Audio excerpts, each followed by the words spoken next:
Hello friends, welcome back to our channel. आज हम आपके लिए एक और चाइनीज ड्रामा लेकर आए हैं, लेकिन उसे शुरू करने से पहले हमारे चैनल को सब्सक्राइब कर लें और वीडियो को लाइक करना ना भूलें। कहानी की शुरुआत में हम मेन लीड ली शाओ को देखते हैं, जो एक पेंटिंग को देखकर उसकी तारीफ कर रहा होता है।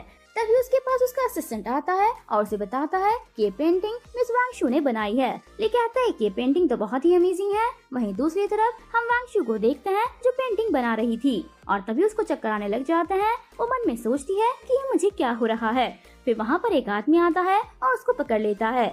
वह आदमी कहता है कि मुझे पता था तुम यहाँ पेंटिंग करने जरूर आओगी, इसलिए मैंने एयर फ्रेशनर में पहले से ही लव पॉइजन मिला दिया था। जिसके बाद वह शू के करीब आने की कोशिश करता है, लेकिन शू धोखे से उसके कान पर जोर से काट लेती है, जिससे उसके कान से खून निकलने लगता है। शू वहाँ से भाग जाती है और वह आदमी भी शू के पीछे भागता है और कहता है कि मैं तुम्हें छोड़ूंगा नहीं। इसके बाद शू बाहर निकलती है और सामने उसे एक बंगलो दिखता है। वह बिना सोचे समझे वहाँ घुस जाती है और तभी हमें पता चलता है कि वह घर किसी और का नहीं बल्कि ली शाओ का है। वह सीधे ली के पास जाती है और उसका हाथ पकड़ लेती है। तभी ली का असिस्टेंट उससे कहता है कि तुम्हारी हिम्मत कैसे हुई मिस्टर ली के घर में घुसने की, और अब तुम उनका हाथ पकड़ रही हो। तभी शू मन में सोचती है कि अच्छा मौका है, मिस्टर ली बहुत पावरफुल इंसान है, अब यही मुझे उस आदमी से बचाएगा। और वह ली को पकड़ कर कहती है कि हस्बैंड देखो ना, ये आदमी मुझे तंग कर रहा है। ली कहता है कि तुमने क्या कहा, जरा फिर से कहना। तभी वह कहती है कि हस्बैंड। वह आदमी कहता है कि क्या तुम मैरिड हो, तुम्हारी सिस्टर तो कह रही थी कि तुम्हारी शादी नहीं हुई है। इसके बाद वह शू के पास आने की कोशिश करता है, लेकिन ली अपने असिस्टेंट को इशारा करता है। असिस्टेंट उस आदमी को धक्के मारकर घर से बाहर निकाल देता है। जिसके बाद शू ली को थैंक यू कहकर वहाँ से जाने लगती है, लेकिन ली उसकी कंडीशन समझ चुका था और वो उसको पकड़कर अपनी तरफ खींचता है। शू भी खुद को कंट्रोल नहीं कर पाती और ली को किस करने लगती है। उसके बाद दोनों को किस करते हुए दिखाते हैं। ली उसको गोद में उठाकर वहाँ से ले जाता है। उसके बाद हमें बाथटब का सीन दिखाया जाता है और वो दोनों एक दूसरे को किस करते रहते हैं। जिसके बाद ली उसको कहता है कि मुझे सेड्यूस करने का मतलब जानती हो ना तुम। शू थोड़ा पीछे हो जाती है, जिस पर वो स्माइल करता है और कहता है कि अब मैं कुछ भी नहीं रोक सकता, अब बहुत देर हो चुकी है, और शू को किस करने लगता है। जब शू अपनी आंखें खोलती है तो वह रूम में बेड पर थी। वह अपना सिर पकड़कर उठती है और कहती है कि मैंने कितना अजीब सपना देखा था, ओह गॉड। तभी उसकी नजर अपने साथ लेटे हुए ली पर पड़ती है। वह हैरान हो जाती है और कहती है कि तुम कौन हो। तो ली हंसने लगता है और मन में कहता है कि लड़की तो बहुत तेज है, पूरी प्लानिंग से मुझे सेड्यूस किया और अब मासूम बन रही है। तभी शू को रात की सारी बातें याद आना शुरू होती हैं, लेकिन अब भी वह ली को नहीं पहचानती और कहती है कि तुम कौन हो, मैं अभी पुलिस को फोन करती हूँ। ली उससे उसका फोन लेता है और देखता है कि उसमें रात की कोई फोटो नहीं थी। जिसके बाद उसको यकीन आता है कि रात में शू सच में नशे में थी। तो वे शू से कहता है कि यहाँ से हिलना मत, नहीं तो रात वाला शावर सीन दोबारा करूँगा। जिस पर शू को रात का सारा सीन याद आता है और वह बेचारी तो शर्म से लाल हो जाती है। दूसरी ओर शू के डैड और उसकी स्टेप सिस्टर याओ याओ शू के खिलाफ प्लान बना रही होती हैं। याओ याओ के डैड उसको एक पाउडर देते हैं और कहते हैं कि अब टाइम आ गया है कि शू को अपने फायदे के लिए यूज किया जाए। बस एक बार वह मिस्टर जांग को खुश कर दे, हम लोगों ने इतने साल उसे पाला है, अब उसकी बारी है हमारे लिए कुछ करने की। और दोनों हंसने लग जाते हैं। यहाँ ये सब कुछ ली शू को दिखाई दे रहा होता है। वह सुनकर शू को बड़ा झटका लगता है और आज तक जिसे अपना डैड समझ रही थी वो उसके डैड नहीं बल्कि एक स्टेप डैड है। उसके बाद ली उससे कहता है अगर तुम्हें दुख हो रहा है ये सब देखकर तो मेरी मानो तुम आगे ना देखो। लेकिन शू कहती है कि मेरे दिल का क्या, वो तो पहले से ही टूटा हुआ है, मैं जरूर देखूंगी। जिसके बाद वो अपने फियांसे को अपने सिस्टर के साथ देखती है। तो ली कहता है कि मैंने कहा था ना तुम्हें दुख होगा, अब तुम रो रही हो। तो वह कहती है कि ये फालतू आदमी के लिए मैं कभी नहीं रो सकती, आज से ही मैं इसे डंप करती हूँ। जो सुनकर ली तो बहुत खुश होता है और कहता है कि अच्छा तो तुम्हारे मेरे बारे में क्या ख्याल है। तब तो शू हैरान होकर उसे देखती है और कहती है कि तुम सब बॉयज एक जैसे ही होते हो, छोड़ो मुझे। वो कहता है कि मैं प्रॉमिस करता हूँ बैड के अलावा मैं कभी तुम्हें तकलीफ नहीं दूंगा, तुम मेरे साथ रहो। लेकिन शू तो गुस्से में होती है और उसकी इंसल्ट करने लगती है। तो ली कहता है कि तुम वो पहली लड़की हो जिसकी जबान मेरे सामने इतनी चल रही है, वो भी इसलिए क्योंकि मैं तुम्हें बोलने दे रहा हूँ। लेकिन शू से अपने आप को छुड़वा देती है और एक थप्पड़ उसके मुंह पर मार देती है, जो देखकर असिस्टेंट डर जाता है, लेकिन ली हंसता रहता है। जिसके बाद हमें थोड़ी देर पहले का सीन दिखाया जाता है, जब ली ने शू को कहा था कि हिलना नहीं, यहाँ से अपने असिस्टेंट को कहकर उसके लिए कपड़े मंगवाए थे जो पहनकर वह उसके पास आई थी। तब ली ने शू को अपना फोन देते हुए कहा था कि ये लो, तुम्हें सच्चाई जानने का पूरा राइट है, इसलिए मैं चाहता हूँ कि तुम ये देखो। जिसके बाद हम प्रेजेंट का सीन देखते हैं। एक थप्पड़ खाकर शौक था और शू से कहता है कि तुम मेरी लाइफ की वो पहली पर्सन हो जिसने मुझे थप्पड़ मारा है। तभी वह पानी का गिलास उठाकर उसके मुंह पर फेंक देती है और वहाँ से चली जाती है। जिसके बाद असिस्टेंट जो खुद शौक में था ली से कहता है कि सर मैं अभी उस लड़की को पकड़ने जा रहा हूँ, लेकिन ली उसे ऐसा करने से मना कर देता है और स्माइल करते हुए कहता है कि वाओ ये तो बहुत इंटरेस्टिंग है। वहीं शू घर आ जाती है तो उसके डैड जो एक किताब पढ़ रहे थे उससे कहता है कि अच्छी लड़की कभी भी पूरी रात बाहर नहीं रहती, वो भी बिना किसी को बताए। कहाँ थी तुम? इस किताब के पेजेस की कॉपी बनाओ और मुझे बताओ कि तुम कहाँ थी। लेकिन वह किताब के पेज फाड़ देती है जिसे देखकर सब शॉक हो जाता है। यह एकदम उठकर कहती है कि तुम्हें शर्म नहीं आती डैडी इंसल्ट करते हुए, और उसकी मॉम को भी बुरा भला कहने लग जाती है। बट वह उन पेजेस के छोटे छोटे टुकड़ों को डैड के मुंह पर फेंक देती है और कहती है कि हेल में जाओ। जिसे सुनकर शू के डैड को बहुत गुस्सा आ जाता है और वो उस पर गुस्सा करने लगते हैं, लेकिन शू उनका हाथ हटा देती है और कहती है कि बस बहुत हो गया, अब मैं तुम्हारी बातों में नहीं आऊंगी। मैं कभी सोच भी नहीं सकती थी कि आप मेरे साथ ऐसा कर सकते हैं। आप तो मेरे डैड थे, आप अपनी ही बेटी को बेचने के बारे में कैसे सोच सकते हैं? कुछ तो शर्म करो। और हाँ, मुझे ये भी पता चल चुका है कि मैं आपकी अपनी बेटी नहीं हूँ। तो शू के डैड मन में कहते हैं इसे तो सच में सब कुछ पता चल गया है, लेकिन उसके मुंह पर एक्टिंग करने लग जाते हैं और कहते हैं कि क्या बात कर रही हो, मुझे पता है कि किसी ने तुम्हारे कान भरे हैं। तब शू स्माइल करती है और कहती है कि डैड आप तो बहुत अच्छे एक्टर हैं। जिसके बाद वह इमोशनल एक्टिंग करने लग जाते हैं और कहते हैं कि तुम खुद सोचो, तुम मेरी बेटी हो, कोई डैड अपनी बेटी के साथ ऐसा कैसे कर सकता है? तो वह कहती है कि मुझे अपनी बेटी कहना बंद करो, मुझे पता है कि मैं तुम्हारी बेटी नहीं हूँ। तो वे कहते हैं कि क्या तुम पागल हो गई हो, तुम मेरी ही बेटी हो, मैं तुम्हारा बायोलॉजिकल डैड हूँ। तब वह स्माइल करने लग जाती है और कहती है कि मेरे पास प्रूफ है। तो वह कहता है कि हाँ, मैंने तुम्हें बताया नहीं क्योंकि मुझे डर था कि कहीं तुम्हें कुछ हो ना जाए, लेकिन मैंने तुम्हें 10 साल से भी ज्यादा टाइम से पाला है, बिल्कुल अपनी बेटी की तरह, तुम ही मेरी बेटी हो। तो वह कहती है कि हाँ, 10 साल तक पाला ताकि तुम मुझे बेच सको और मैं पैसे कमा सकूं।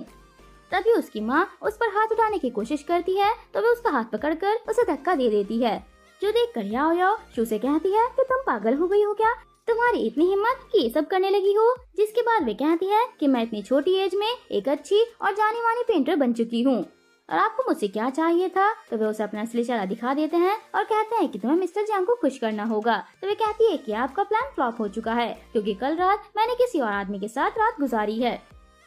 जो सुनकर उसके डैड और मॉम एकदम से गुस्से में आ जाते हैं। उसकी माँ कहती है कि तुम्हें शर्म नहीं आई किसी और के साथ ये सब करते हुए। तब शू कहती है कि मैं आपको बताना जरूरी नहीं समझती और कहती है कि आज से मेरा आप लोगों से कोई रिश्ता नहीं है और वहाँ से जाने लगती है। लेकिन तभी शू के डैड उसे रोकते हैं और कहते हैं कि 10 साल से मैंने तुम्हें पाला है, उसकी कीमत तो तुम्हें चुकानी ही पड़ेगी। उसके बाद शू सोचती है कि ये लोग इतने कमजोर नहीं हैं जितना मैं उन्हें समझ रही हूँ, इन लोगों के सामने मुझे अब एक्टिंग ही करनी होगी और कहती है कि ठीक है, मैं स्टूडियो में बाकी की पेंटिंग्स बना देती हूँ। जो सुनकर उसके डैड खुश हो जाते हैं और कहते हैं कि ये हुई ना बात, तुम अभी मेरी प्यारी बेटी हो। लेकिन शू उनका हाथ हटाकर वहाँ से चली जाती है। यहाँ ली को बार बार शू के साथ बिताया टाइम याद आने लगता है तो वह अपने असिस्टेंट से कहता है कि ऐसा भी क्या था उस लड़की में जो मैं उसे नहीं भुला पा रहा।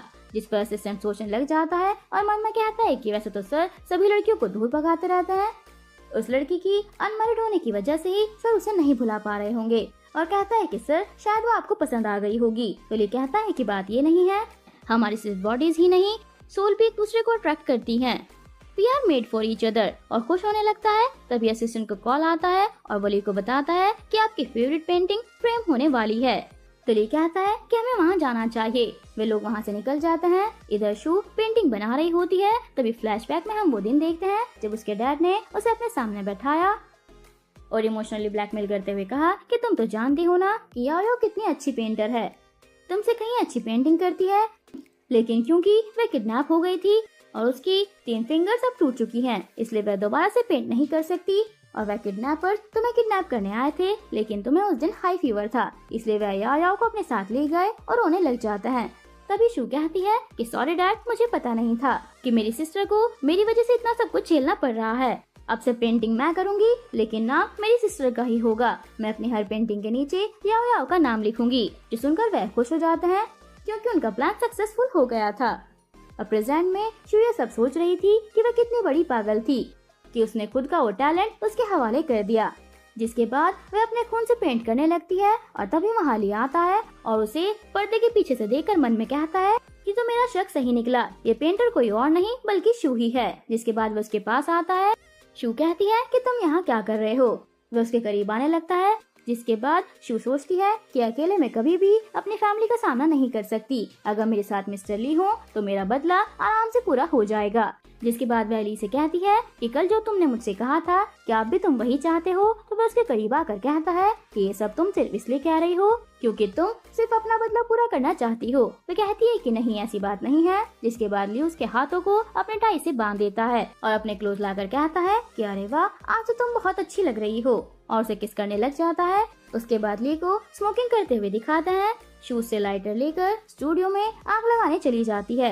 दोनों मिलकर वहाँ की सबसे पुरानी पेंटिंग को जला देते हैं और ये करने के बाद शू को तो ली पर बहुत प्यार आ रहा होता है और दोनों एक बार फिर से किस करने लग जाते हैं। तभी शू का फोन बजता है और उसके डैड उसे घर आने को कहते हैं। तो वह पेंटिंग लेकर ली को बाय बोलकर वहाँ से चली जाती है। इधर वह घर आती है तो उसकी पूरी फैमिली वहीं पर मौजूद होती है और तभी उसके डैड उससे पेंटिंग मांगते हैं। तो वह एक बॉक्स में उन पेंटिंग की एसेस डाल देती है, जिसे देखकर उसके डैड बहुत गुस्सा हो जाते हैं और कहते हैं कि तुमने क्या किया, तुम्हें पता भी है कि पेंटिंग कितने की थी? इसकी 10 मिलियन की कीमत थी।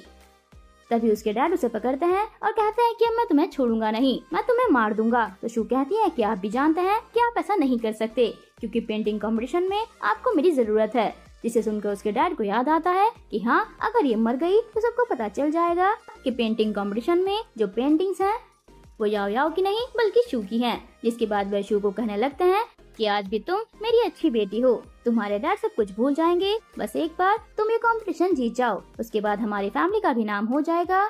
जिसके बाद शू ने अपनी बनाई हुई पेंटिंग देती है, जो देखकर वह बहुत खुश होते हैं और कहते हैं कि ये मुझे बहुत पसंद आई, वैसे भी ये पेंटिंग कंपटीशन हम जरूर जीतेंगे। जिसके बाद याओ याओ कहती है कि हाँ, और ये पेंटिंग देखकर ली शाओ भी मुझसे शादी कर लेगा, वह बहुत अमीर फैमिली का बेटा है। तभी वह सोचती है कि ली शाओ कहीं वही तो नहीं। तभी सर्वेंट आता है और शू के डैड को कहता है कि मिस्टर ली शाओ के लोग कुछ गिफ्ट लेकर आए हैं। वे सब बाहर जाते हैं तो बहुत सारे सर्वेंट महंगे गिफ्ट लेकर खड़े होते हैं और कहते हैं कि ये सर ने आपके लिए भिजवाए हैं, वे आपकी बेटी से शादी करना चाहते हैं। जो सुनकर याओ याओ तो बहुत ही खुश हो जाती है और उसकी पूरी फैमिली वो गिफ्ट देखकर। ये सब कुछ देखकर शू सोचती है कि क्या ये पागल हो गया है जो याओ याओ से शादी करना चाहता है, और अपने डैड से कहती है कि अब मेरा आप लोगों से कोई कनेक्शन नहीं है, मैं जा रही हूँ। तो उसके डैड उसे एक कॉन्ट्रैक्ट पेपर देते हैं और कहते हैं कि ठीक है जाओ, लेकिन इस पर साइन कर दो, जिसके बाद तुम आजाद होगी। और शू उस पर साइन कर देती है और वहाँ से चली जाती है।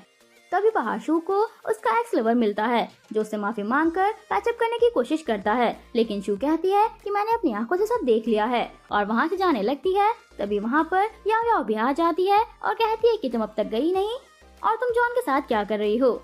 उस वाइल्ड मैन के साथ सोकर आ गई, तुम्हें अब कभी भी चैन नहीं मिलेगा। तो जॉन कहता है कि क्या मतलब, ये किसके साथ सोकर आई है? तुमने मुझे धोखा दिया है, मैं तुम्हें कभी माफ नहीं करूंगा।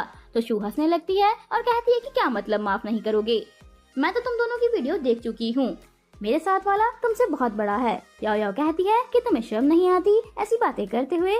तो शू कहती है कि इस आदमी पर तुम इतना प्राउड कर रही हो, मेरे वाला तो बहुत अच्छा है, और हंसते हुए वहाँ से चली जाती है। जिसके बाद एक्स गुस्से से कहता है कि तुम्हारी इतनी हिम्मत जो तुम मेरी इंसल्ट कर रही हो, इसकी कीमत तुम्हें पे करनी पड़ेगी। इधर ली अपने असिस्टेंट के साथ प्लान कर रहा होता है कि और क्या चीजें शू को देनी चाहिए, और असिस्टेंट मन में कह रहा होता है कि सर तो बस पागल ही हो गए हैं। इधर शू को कुछ लोग जबरदस्ती कार में डालकर किडनैप कर लेते हैं। तभी ली की कार भी वहाँ आती है। ली सब कुछ देख लेता है, जिसके बाद वो अपने असिस्टेंट से कहता है कि इस कार को फॉलो करो, हमें शू को बचाना होगा। इधर शू को होश आता है तो उसके सामने जियांग खड़ा होता है और हंसते हुए कहता है कि उस दिन तो तुम भाग निकली थी, आज कहाँ जाओगी? तो शू कहती है कि मुझे जाने दो, अगर ली को पता चल गया तो वो तुम्हें छोड़ेगा नहीं, इसलिए कह रही हूँ मुझे जाने दो। जिसके बाद जियांग कहता है कि पागल किसी और को बनाओ, सब जानते हैं कि ली की शादी तुम्हारे सिस्टर से होने वाली है। तो वह कहती है कि तुम भी पागल बन रहे हो, ली मुझसे शादी करना चाहता है, और उसे अपनी बातों में उलझाते हुए वे बोतल से अपने हाथों की रस्सी खोलने लगती है। लेकिन तभी जियांग उसे देख लेता है और कहता है कि तुमने मुझे पागल बनाया। जिसके बाद वह उसके मुंह पर एक थप्पड़ मारता है और अपने बेल्ट उतार कर उसे मारने लगता है। तभी वहाँ पर बहुत सारी लाइट्स जल जाती है और बेल्ट उसके हाथ से गिर जाती है। ली वहाँ अपने गार्ड्स के साथ बहुत ही स्वैग से एंट्री लेता है। जिसके बाद ली के बॉडीगार्ड्स उसे बहुत मारते हैं और ली शू के पास जाकर उसे प्यार करता है और उसके माथे पर किस करता है और कहता है कि बस एक बार मुझे हस्बैंड बोल दो, मैं इस बंदे की कंडीशन बहुत बुरी कर दूंगा। वो कहती है कि हस्बैंड जिसके बाद ली हंसते हुए जाता है और जांग को खुद मारने लगता है जब तक कि वह बेहोश नहीं हो जाता। उसके बाद वह शू के पास आता है और कहता है कि चलो घर चलो, आज से मेरा घर ही तुम्हारा घर है, और उसे प्यार से गोद में उठाकर घर ले जाता है। अगले सीन में शू सोते हुए डर रही होती है, तभी ली उसे प्यार करता है और कहता है कि डरो मत, मैं यहीं हूँ, सब कुछ ठीक हो जाएगा। जिसके बाद शू उसे हक कर लेती है, लेकिन जैसे ही उसे एहसास होता है वो दूर होने लगती है। लेकिन तभी ली उसे पकड़कर अपने क्लोज ले आता है और कहता है कि कल तक तुम मेरा हाथ नहीं छोड़ रही थी, अब तुम्हें मुझसे दूर क्यों जाना है। जिसके बाद वो मेड को कहकर उसके लिए नई ड्रेस मंगवाता है, जिसे देखकर शू बहुत खुश होती है और उसे पहनने जा रही होती है।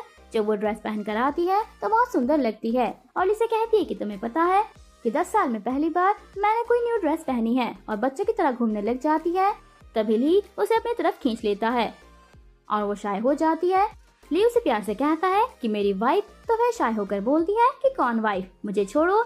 ली कहता है कि कौन मतलब, तुम और कौन, तुम ही तो मेरी वाइफ हो। तभी उसका असिस्टेंट उसको किसी और काम के लिए बुलाता है, तब वो उससे कहता है कि तुम रेस्ट करो, मैं अभी जा रहा हूँ। जिसके बाद वो बाहर आकर असिस्टेंट से बात करने लगता है और उसे बताता है कि मैंने मिस शो का बैकग्राउंड चेक किया है और आपको जानकर शॉक होगा कि वो किस फैमिली से रिलेटेड हैं। जिसके बाद ली खुद देखने की कोशिश करता है और बहुत हैरान होता है और कहता है कि मैं शू की पेंटिंग देखकर समझ गया था कि ये पेंटर कोई आम फैमिली से नहीं हो सकता। उसके परिवार ने उसके साथ इतना बुरा सलूक किया। तो असिस्टेंट बताता है कि हाँ, वे लोग मिशू को हमेशा बचा हुआ खाना देते थे, उन्हें कमरे में लॉक करके रखा जाता था और कपड़े भी दूसरों के उतारे हुए दिए जाते थे। सब कुछ सुनकर ली को बहुत बुरा लगता है और वह कहता है कि अब उन लोगों को इसका हिसाब देना ही होगा। फिर असिस्टेंट कहता है कि सर, अगर आप कहें तो मैं उस पूरी फैमिली का काम करवा दूं। तब वह कहता है कि नहीं, दुश्मनों से सौदा करने का सबसे अच्छा तरीका ये है कि उनकी जिंदगी को मौत से भी बदतर बना दो। फिर वह असिस्टेंट से कहता है कि शू की सभी पेंटिंग्स खरीद लो, अब टाइम आ गया है शू की नई पहचान को सबके सामने लाने का। फिर वह शू के पास जाता है और उसकी पेंटिंग की तारीफ करने लगता है और कहता है कि तुम तो बहुत अच्छी पेंटर हो, लेकिन फिर भी इसमें एक चीज की कमी है और वो है फॉलन लीव्स, और खुद ही ब्रश लेकर ड्रॉ करने लग जाता है। शू ली को बोलती है कि तुम जोंग फैमिली को कैसे जानते हो, क्या तुम्हारा कोई कनेक्शन है उस फैमिली के साथ। तब ली बोलता है कि ये बात तो मैं सिर्फ अपनी वाइफ को ही बता सकता हूँ। फिर ली शू को अपने करीब खींचता है और कहता है कि तुम सिर्फ मेरी हो। तभी शू कुछ सोचने लगती है। सीन फ्लैशबैक में चला जाता है। वो कहती है कि ली तो स्मार्ट है, इससे इतना भी पता होता है कि किस रोड पर कितने ट्विस्ट और टर्न्स आने वाले हैं। तभी सीन प्रेजेंट में शिफ्ट होता है और ली शू को ही देख रहा होता है। फिर शू कहती है कि ठीक है, मैं तुमसे प्रॉमिस करती हूँ, लेकिन मेरी भी 2 शर्तें हैं। सबसे पहली यह है कि तुम मुझे मेरी आईडी कार्ड बनवा कर दोगे। तो ली कहता है कि ये लो तुम्हारा आईडी कार्ड, और उसके बाद वह उसको एक फोन भी दे देता है और कहता है कि ये सब कुछ तुम अपने पास ही रखो। फिर वह शू के करीब होकर उसको किस करने लगता है, लेकिन वह पीछे हो जाती है। तभी शू सोचती है कि इसके साथ रहकर मैं अपने बायोलॉजिकल पेरेंट्स को ढूंढ सकती हूँ। लेकिन उसके बाद वह मुझे अपने दूसरी शर्त के बारे में बताती है कि मैं तुम्हारे साथ अपना कमरा शेयर नहीं करूंगी। उसकी ये बात सुनकर ली शॉक हो जाता है, लेकिन वह कहता है कि मैं तुम्हें हक किए बिना नहीं सो सकता, तुम मेरी बात को समझो। तभी ली को किसी की कॉल आती है और वह शू से कहता है कि मैं तुम्हारे लिए वापस आऊंगा और तब मैं तुम्हारे लिए सरप्राइज भी लेकर आऊंगा। फिर वह जाने से पहले शू को किस करता है। अगले सीन में हमें एक लड़की दिखाई जाती है जिसका नाम लिंग होता है, जो अपने पापा से कह रही होती है कि पापा, अगर ली को पता चल गया कि मैं नकली वैंगशू हूँ तो गड़बड़ हो जाएगी।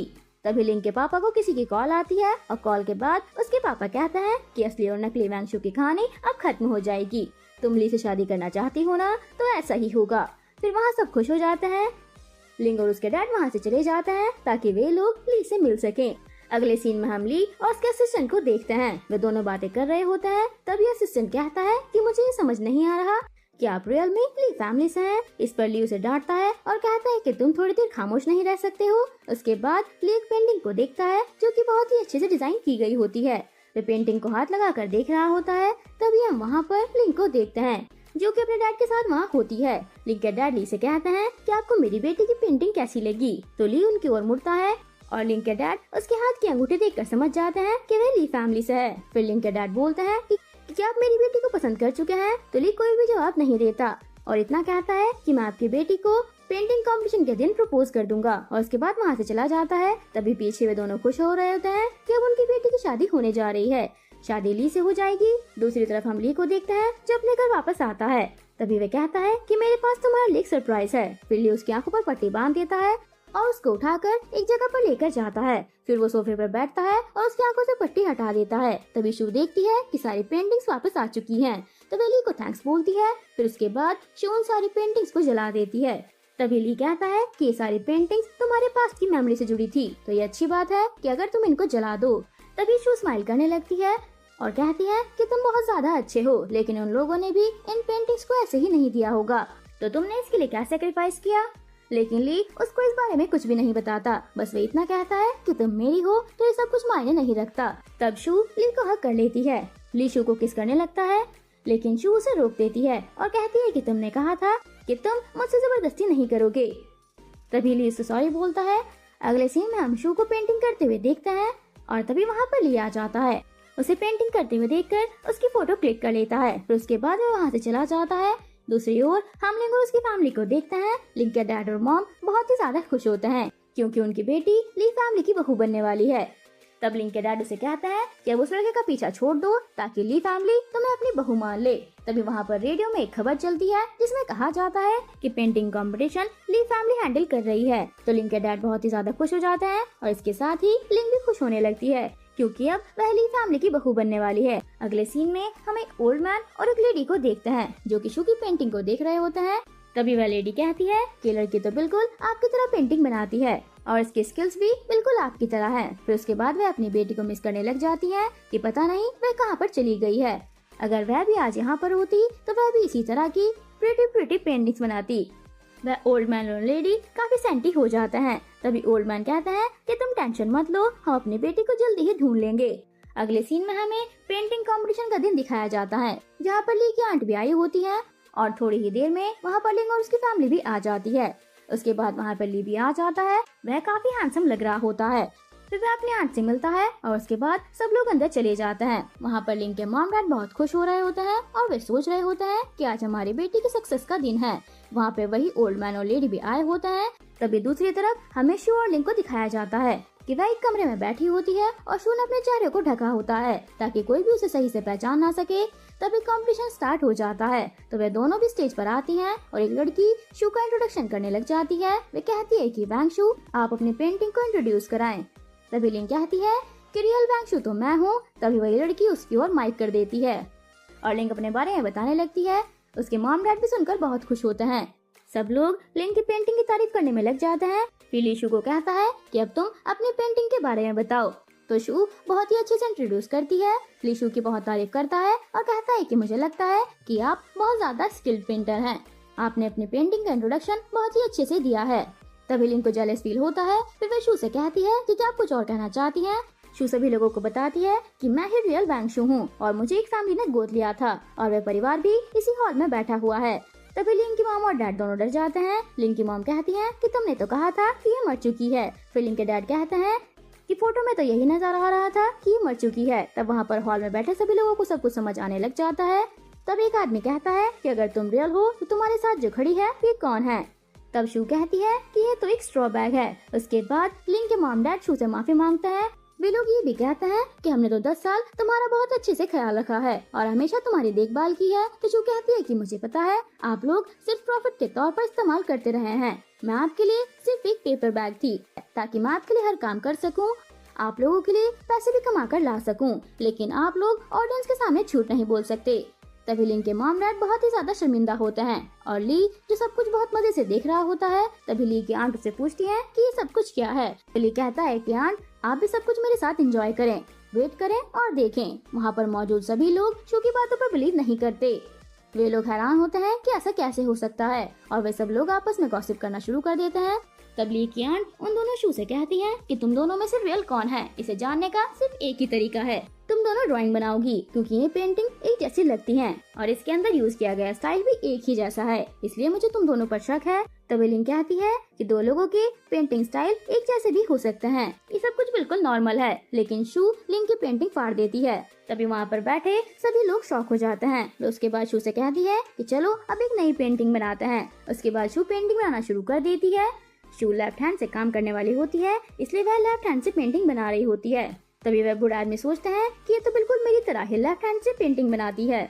वे लोग शू को अपने पास बुलाते हैं। सब लोग आपस में बातें करने लग जाते हैं। तभी आंट सबको बताती है कि शू कंपटीशन जीत कर आ चुकी है। वह बहुत स्किल्ड है और यहाँ पर सिर्फ टैलेंट ही देखा जाता है। तभी सारी गर्ल्स जो गॉसिप कर रही होती हैं वो चुप हो जाती हैं और फिर शू अपनी जगह पर जाकर बैठ जाती है। तभी ली की आंट सबसे मीटिंग करने लग जाती हैं और कहती हैं कि हम लोग पेंटिंग के जरिए अपने कल्चर को शो कर रहे हैं। क्या आप सब में से किसी के पास इस पेंटिंग के लिए कोई प्लान है? तभी सब लड़कियां अपना अपना ओपिनियन देने लगती हैं। बट ली की आंट को किसी का भी ओपिनियन पसंद नहीं आता। फिर शू अपना ओपिनियन देती है तो ली की आंट को वह बहुत अच्छा लगता है और आंटी शू की बहुत तारीफ करती हैं और बाकी गर्ल्स को भी उसकी तरह परफॉर्म करने के लिए कहती हैं। आंट वहाँ से चली जाती हैं। तभी वही जेलस गर्ल शू के पास आती है और उसको कहती है कि क्या तुम्हें नहीं लगता कि तुम बहुत ज्यादा सॉफ्ट हार्टेड हो? तुम्हारी कोई पहचान नहीं है, तुम तो इस काबिल भी नहीं हो। तभी शू स्माइल करती है और कहती है कि आज मेरा पहला दिन है और हमारी तो इतनी बातचीत भी नहीं हुई है, लेकिन मुझे पता है कि छोटी सोच वाले लोगों को मैं ऐसे ही लगूंगी, क्योंकि जिनके पास दिल नहीं होता उनको हर चीज गंदी ही लगती है। तभी शू वहाँ से चली जाती है और बाकी सारी गर्ल शू की तारीफ कर रही होती हैं। एक लड़की कहती है कि तुम्हें पता है कि इसका कोई बैकग्राउंड नहीं है। दूसरी लड़की कहती है लेकिन ये वाकई बहुत ज्यादा टैलेंटेड है, इसकी स्किल्स बहुत अच्छी हैं। तभी वो जेलस गर्ल और ज्यादा जलने लगती है और दिल में कहती है कि शू अब तुम वेट करो और देखो कि मैं तुम्हारे साथ क्या करती हूँ। फिर अगले सीन में हमें दिखाया जाता है कि वही लेडी अपनी बेटी वैन को याद कर रही होती है और कहती है कि तुम कहाँ चली गई हो, मॉम तुम्हें बहुत मिस कर रही हैं। तभी वहाँ पर ओल्ड मैन आ जाता है और कहता है कि तुम उसके लिए इतनी सैड मत हो, मैं उसे जल्दी ढूंढ लूंगा। फिर वह ओल्ड मैन ये कहता है कि वैन के शोल्डर पर बटरफ्लाई का बर्थ मार्क है, हमारे लिए उसे ढूंढना इतना मुश्किल नहीं होगा। फिर वह लेडी कहती है कि मुझे लगता है कि वो पेंटिंग वाली शू मेरी बेटी जैसी लगती है। ओल्ड मैन कहता है कि मैं उसके बारे में पता करवा लूंगा, तुम बिल्कुल भी टेंशन मत लो। फिर वहाँ पर वही जेलस गर्ल आ जाती है और हमें पता चलता है कि वह भी उस ओल्ड मैन और उस लेडी की बेटी है। वह अपने मॉम डैड के पास आकर रोने लगती है और उन्हें ये कहती है कि आपको पता है कि ली की एक गर्लफ्रेंड भी है। तभी ओल्ड मैन कहता है कि ऐसा नहीं हो सकता, क्योंकि उसने तुमसे एंगेजमेंट की हुई है, ये पॉसिबल ही नहीं है, और अगर ऐसा हुआ तो मैं ली फैमिली को छोड़ूंगा नहीं। वह लेडी अपनी बेटी को समझाती है। अगले सीन में हम शू को देखते हैं जो बाहर खड़ी होती है और स्माइल कर रही होती है। तब वहाँ पर ली आ जाता है और उससे बात करने लगता है। वह शू की हिल्स लेकर उसे गोद में उठाकर कार में ले जाता है। जब वे बैठते हैं तब असिस्टेंट कार को स्टार्ट करता है। शू अचानक से ली के करीब आ जाती है और उन दोनों का किस हो जाता है। असिस्टेंट उन दोनों को ऐसे देख लेता है और तभी दूसरी तरफ देखने लगता है। शू भी ली से दूर हो जाती है। ली के पास मैसेज आता है कि ली की फैमिली की ओर से आप शादी की बात करने आ जाएं। तब ली को गुस्सा आ जाता है और वह कार से निकलकर चला जाता है। असिस्टेंट शू से कहता है कि आप ली को अच्छे से हैंडल करें, वह आपके लिए बहुत ज्यादा इमोशनल है और आपको अपनी फैमिली मेंबर बनाने के लिए फाइट कर रहा है। तब शू को भी अपनी गलती का एहसास होता है और वह भी ली को मैसेज कर देती है कि मैंने तुम्हें समझा ही नहीं, मुझे उसके बारे में माफ करना।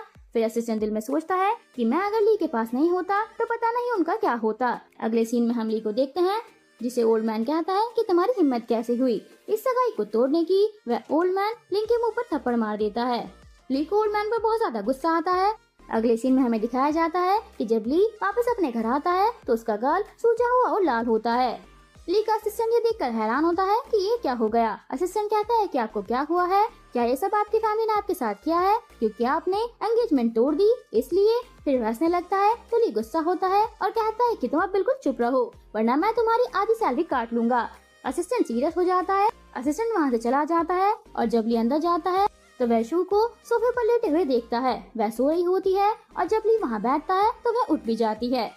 ली शू से कहता है कि तुम यहाँ क्या कर रही थी। शू भी बताती है कि मैं आपका वेट कर रही थी।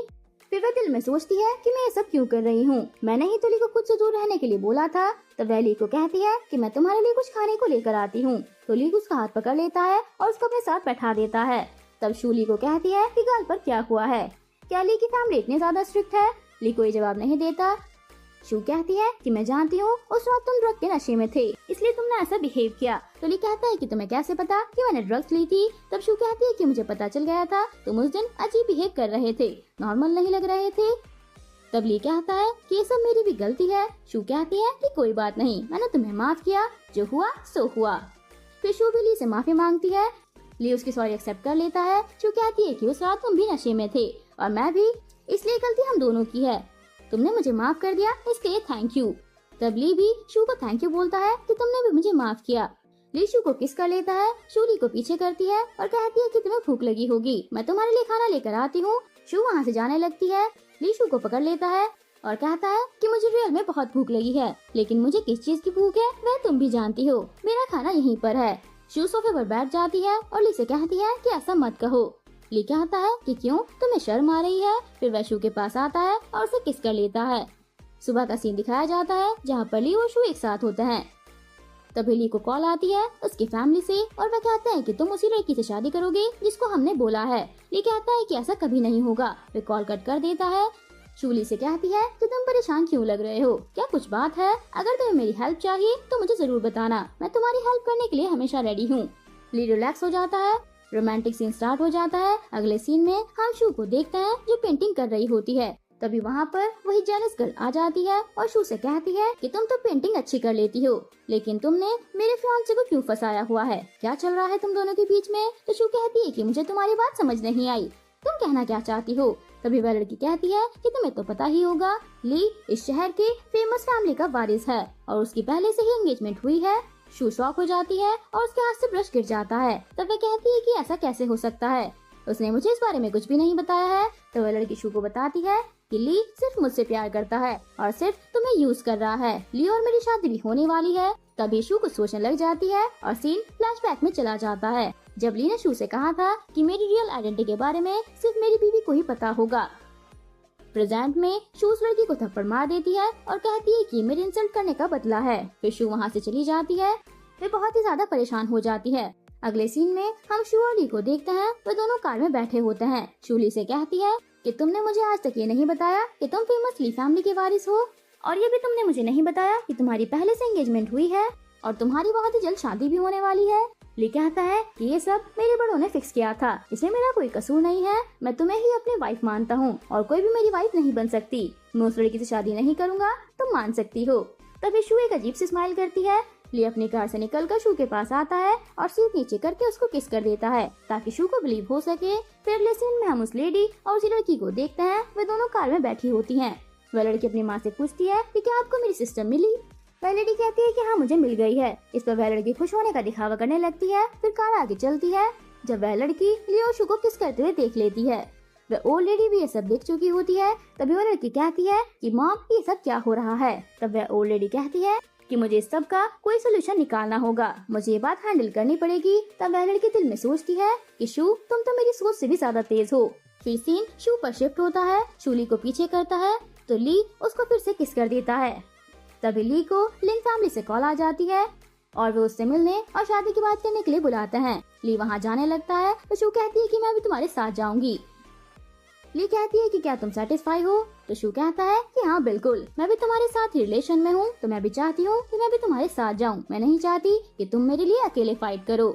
ली भी मान जाता है। अगले सीन में वे दोनों लिन फैमिली से मिलने आ जाते हैं। वे ओल्ड लेडी और ओल्ड मैन शू को देखकर हैरान होते हैं। तब वह ओल्ड लेडी कहती है कि शू को देखकर ऐसा लगता है कि जैसा हम इसे बहुत पहले से जानते हूँ। शू बताती है कि मैं ली को पसंद करती हूँ और हम दोनों जल्दी ही शादी करने वाले हैं। तब वो जेलस गर्ल उन दोनों को साथ में देखकर जल रही होती है और वो अपने मॉम डैड से कहती है कि आप दोनों इस लड़की को देख रहे हैं, ये कैसे कह सकती है, मेरी शादी ली से होनी थी। तब वो ओल्ड मैन ली से कहता है कि क्या तुम जानते हो तुम क्या करने वाले हो? ली कहता है कि मैं शू को पसंद करता हूँ।